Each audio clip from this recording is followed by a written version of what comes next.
Dapat ang magulang, no? Hasta si nanay, wala man to ingon anang naghigda to pero nading pa, wala man to ingon malibang, pero taksara man to malibang, dili man gito nga, kuhan nga paglubog na yun. Nanay, kay na kuha na pasok.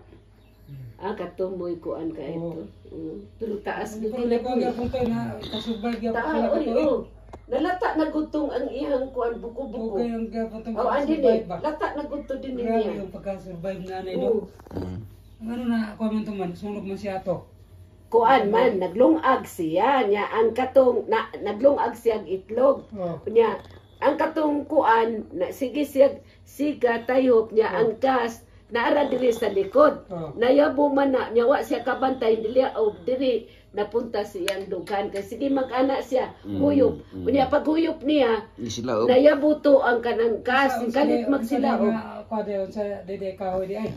Kahoy gali, naghuyop gali siya niya. Naagali gas, dito siya gawas silang kanay dili mo. Naglungag siya itlog. Karon si nanay mangin ko naunsa man kanay. Siya nga naglungag man kukog itlog niya, sige siya tayop niya. Natandog man tong natandog man tong gas dili sa likod nga maoy ilahang ipanghaling. Nayabo wa man dayon siya kabantay sila og man diri paingon nya sida guto ang yan Dili sinina. ra kay to kon dili ra kalayo nakasiga ang nakasunog.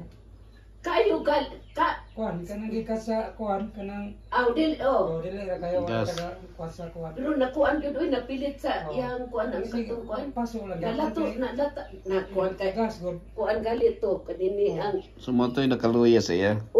dili ang gas na yabo sa Nakasubay pa to pila ka tuig oy. na Na sa to mga napulo ka tuig. grabe si nanay oy god. 10 years pa son, 10 years pa. Dugay pa oy. Magharbising si nanay mo yung number 1 makauna o Sige kakuha. ba, simba-simba, di ka pagkasunog.